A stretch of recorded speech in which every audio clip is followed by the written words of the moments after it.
Bonjour. Dans ma vidéo précédente, j'avais promis de porter la lumière sur les arguments à la fois moraux et philosophiques pour aider les Français et les Françaises à abandonner les caricatures blasphématoires contre le prophète de l'islam, que la paix et le salut soient sur lui. Il est bien évident que j'avais dénoncé l'option terroriste, dévoyée et barbare de recourir à la violence. En effet, cette violence a été ressentie de manière grave chez les Français et les Françaises et il a ensuite été à l'origine de considérer l'islam comme une religion violente. En réalité, il faut dire qu'une telle option n'a fait qu'empirer la situation, surtout avec la décapitation du professeur Samuel Paty, qui a été à l'origine d'une grande émotion en France et qui a fait en sorte que toute la France se réunit autour d'une thématique bien particulière, c'est-à-dire la violence engendrée par les terroristes qui se disent musulmans. Une telle émotion a poussé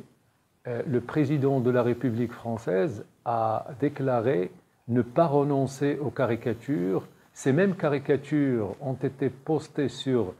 un bâtiment public français, chose qui a été à l'origine de grandes manifestations dans le monde musulman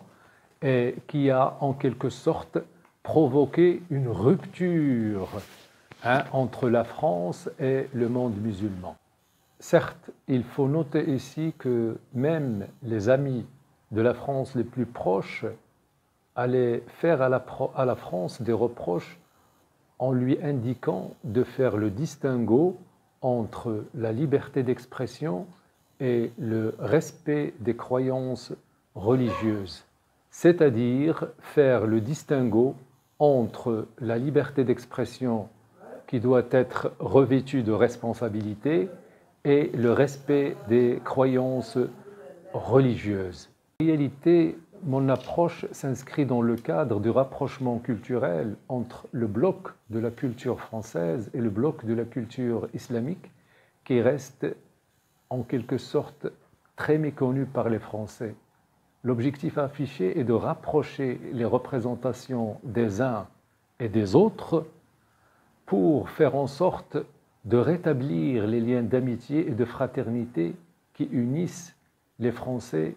et le monde musulman, trouve actuellement sérieusement affecté à cause des caricatures blasphématoires contre le prophète de l'islam, que la paix et le salut soient sur lui. En réalité, l'indice fort qui montre que les relations d'amitié et de fraternité entre la France et le monde musulman sont sérieusement affectés, ou bien ils sont en crise, c'est bel et bien l'indice du boycott des produits français qui se continue dans le monde musulman, un boycott qui fait très très mal à l'économie française, et étant donné les pertes qu'elle est en train de subir à cause de ce boycott. Il faut dire que la situation de l'économie française n'est pas très reluisante à cause, bien évidemment, de ce boycott musulman des produits français et à cause des contraintes imposées par le Covid-19 qui entravent en quelque sorte, qui rendent cette situation beaucoup plus grave. En réalité, la question d'urgence qui se pose, c'est comment sortir de l'impasse afin de rétablir les liens normaux entre la France et le monde musulman. Un monde musulman qui se sent sérieusement blessé par les caricatures blasphématoires contre le prophète de l'islam,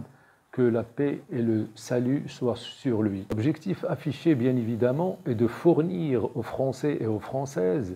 les arguments que je qualifie de logiques et rationnels afin de les amener à être convaincus de cet abandon.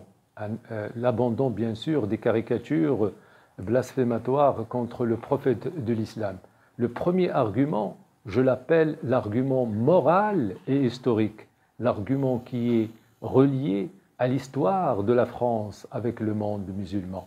Dans cette vidéo, je commencerai par exposer le premier argument que j'ai nommé l'argument moral et historique relié au destin historique de la France. Il est bien certain que l'histoire de la France avec le monde musulman a été extrêmement tumultueuse et complètement paradoxale. Parce que tantôt les musulmans se sont entretués avec les Français pour arrêter leur conquête et libérer leur sol, tantôt les musulmans ils sont allés mourir en masse pour la France, pour l'aider à repousser ses agresseurs et à reconquérir ces territoires. Le premier argument tire sa légitimité des sacrifices ô combien énormes des musulmans qui sont allés mourir pour la France en masse, pour l'aider quand elle était dans des situations périlleuses sur le plan militaire. En réalité, de toute l'histoire de l'islam, s'il y a une nation au monde pour laquelle les musulmans sont allés mourir en masse, c'est bel et bien la France. Signaler ici que pour la simple bataille de Verdun, qui s'est déroulée en 1916, ce sont 70 000 musulmans qui ont trouvé la mort pour aider la France à défendre son intégrité territoriale contre l'agresseur allemand à l'époque. Les historiens nous font rappeler que les Allemands avaient utilisé une puissance de feu absolument redoutable, chose qui explique ce grand nombre de musulmans qui sont allés mourir pour la France, pour l'aider à défendre son territoire, une France qu'il aimait bien évidemment, parce qu'on ne peut pas aller mourir pour une nation sans pour autant l'aimer. Ainsi, l'islam de France est né dans les tranchées mortifères, dans les affres de la guerre, dans le froid glacial de l'Europe, que ces braves soldats musulmans avaient supporté avec un courage rare et une abnégation inédite. Ces mêmes musulmans, étant engagés dans une guerre juste pour aider la France à reconquérir ses territoires, répétaient dans les champs de bataille en plein bombardement allemand leur attestation de foi en disant « Point de divinité que Dieu et que Mohammed est le messager de Dieu ». Ces soldats musulmans répétaient leur attestation de foi en plein combat, espérant que ce qu'ils disent coïncidait avec leur fin de vie. En quelque sorte, si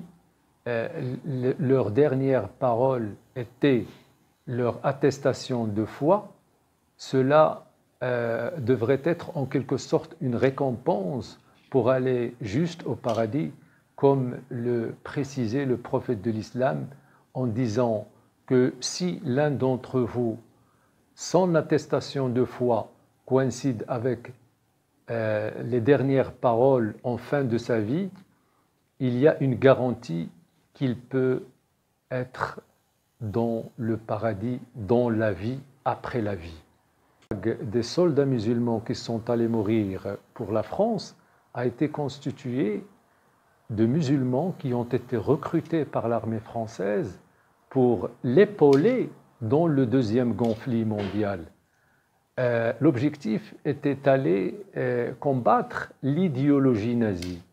Engagés en masse avec l'armée française, ces soldats musulmans allaient protéger la France contre ses agresseurs, mais en même temps protéger les Juifs contre l'extermination nazie.